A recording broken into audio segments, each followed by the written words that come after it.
जा रही है। 45 से ऊपर जो उम्र वाले हैं उनको आज वैक्सीनेशन की दूसरी डोज दी जाएगी। उसको लेकर के क्या तैयारियां?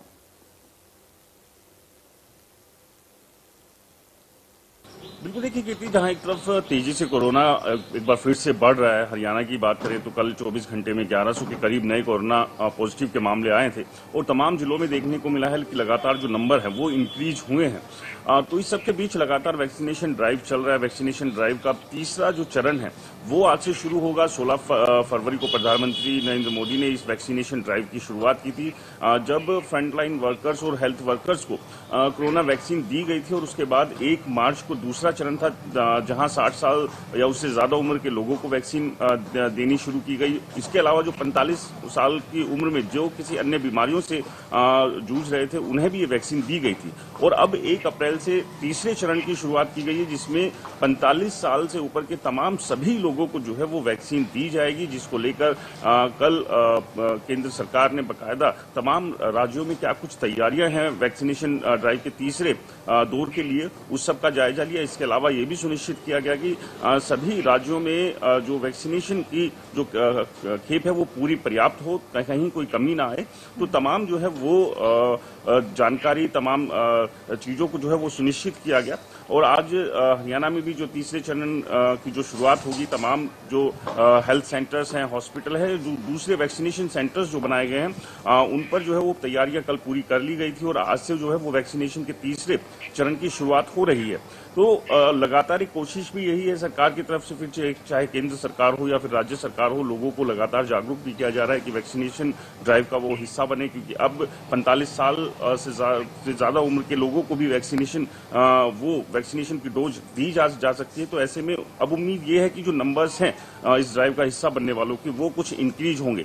अभी तक देश में करीब 6.5 करोड़ के आसपास लोगों ने वैक्सीनेशन की डोज ले ली है। इसके अलावा जो दूसरी डोज है उसकी भी शुरुआत पहले ही हो चुकी है। लोग दूसरी वैक्सीनेशन की डोज भी ले रहे हैं। तो इस सब के बीच अब उम्मीद यही की जा रही है कि जो 45 साल से ज्यादा उम्र के लोगों को भी अब वैक्सीन दी जाएगी। जो एक क्राइटेरिया था उसमें अब और ज्यादा छूट दी गई है। एक चरण जो है से आगे बढ़ा जा रहा है, ताकि लोगों को पर्याप्त मात्रा में वैक्सीन जो है वो उपलब्ध भी कराई जा सके और सभी लोगों को ठीक से वैक्सीन की डोज दी जा सके। तो उसी के चलते अलग अलग चरण में जो है वो वैक्सीनेशन ड्राइव को चलाया जा रहा है। तो आज तीसरे दौर की शुरुआत की गई है। तो तमाम जो 45 साल या उससे ज्यादा उम्र के लोग हैं वो अब किसी भी वैक्सीनेशन सेंटर पर जाकर वैक्सीन की डोज ले सकते हैं। और साथ ही साथ जो प्रिकॉशंस है कोरोना से बचाव के, उसका भी ध्यान रखने की लगातार जो सरकारें हैं, जिला स्तर पर है या फिर तमाम जो दूसरी एजेंसीज, वो भी कैंपेन चला रहे हैं। इसके अलावा जहां जरूरत है सख्ती की कि अगर कोई मास्क नहीं पहन रहा है तो वहां अगर चालान काटने की जरूरत हो तो चालान भी काटे जा रहे हैं। तो तमाम तरह की जो एक्टिविटीज जो पहले एक दौर में हमने देखी थी कीर्ति, वो एक्टिविटीज अभी भी चल रही है लगातार। बिल्कुल राज वर्मा बिल्कुल सही बता रहे हैं कि अगर लगातार तौर पर देखा जाए तो पूरी तरह से प्रशासन की तैयारियां हैं, चालान काटे जा रहे हैं, लगातार बार बार जागरूक किया जा रहा है। लेकिन बावजूद इसके कंफ्यूजन ये है राज की, समझ नहीं आ रहा है कि वैक्सीनेशन भी शुरू हो गई है, लोग इसमें पार्टिसिपेट भी कर रहे हैं, बावजूद इसके केसेस लगातार बढ़ रहे हैं। क्योंकि कहीं ना कहीं असर ये देखा जा रहा है कि ब्राजील का वेरिएंट मिला करके, भारत का वेरिएंट मिला करके, ये जो डबल म्यूटेंट वेरिएंट चल रहा है ये लोगों को डरा रहा है, लेकिन फिर भी लापरवाही की तस्वीरें।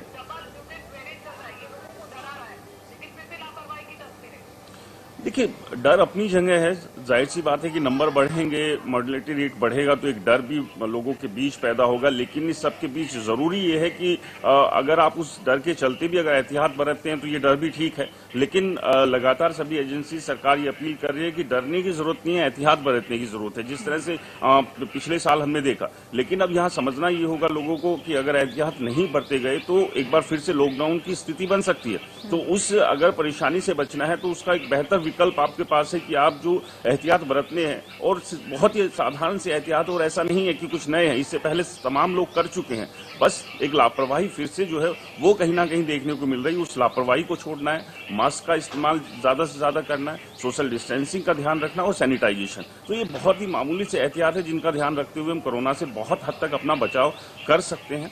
और अगर इस एहतियात को हम बरतेंगे तो जो एक सख्ती पहले देखने को मिली थी उस सख्ती से एक बचाव हो सकता है, क्योंकि कई राज्य हैं जो लॉकडाउन की तरफ बढ़ रहे हैं। बहुत सारे ऐसे राज्य हैं जहां नाइट कर्फ्यू लगाए गए हैं क्योंकि लगातार वहां नंबर बढ़ रहे हैं। और अगर यही स्थिति रही तो दिल्ली एनसीआर में भी इस तरह की स्थिति बन सकती है, क्योंकि लगातार तेजी से नंबर बढ़ रहे हैं। हरियाणा की बात करें तो कल 1000 से ज्यादा कोरोना के नए मामले आए और गुरुग्राम ऐसा जिला था जहां सबसे ज्यादा ये नंबर है। और तमाम अगर जिलों में सिलसिलेवार देखेंगे तो तमाम जिलों में पिछले दिनों के मुकाबले नंबर सब बढ़ रहे हैं। तो ऐसे में लोगों को ध्यान रखने की जरूरत है, भीड़ भाड़ वाले इलाकों से बचने की जरूरत है। तो तमाम जो एहतियात है उसका ध्यान रखते हुए हम न केवल कोरोना से अपना बचाव कर सकते हैं, साथ ही साथ वैक्सीनेशन ड्राइव में अब तमाम 45 साल या उससे ज्यादा उम्र के लोग हैं वो शामिल हो। इंडिया न्यूज हरियाणा भी लगातार लोगों से अपील कर रहा है कि वैक्सीन के किसी भी तरह के कोई साइड इफेक्ट्स नहीं है, पूरी तरह से सुरक्षित है ये वैक्सीन।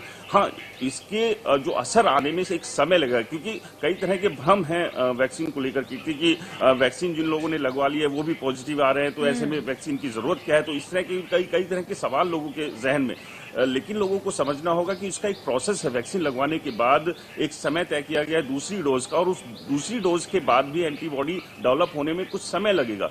और जब एंटीबॉडी आपकी डेवलप हो जाएगी उसके बाद कहीं ना कहीं एक बचाव की स्थिति में आप होंगे, लेकिन उस सब के दौरान भी आपको वो तमाम एहतियात बरतने की जरूरत है जो जिन्होंने वैक्सीन नहीं लगवाई है वो लोग बरत रहे हैं। तो समय लगता है किसी भी चीज के का एक असर देखने में, तो वही असर कहीं ना कहीं वैक्सीन का आने में भी समय लगेगा। लेकिन इसका मतलब ये नहीं है कि आप वैक्सीन ना लगवाएं, आप वैक्सीन लगवाएं ताकि जो भविष्य में जो है पूरी तरह से कोरोना के खतरे से जो है वो बचाव हो सके।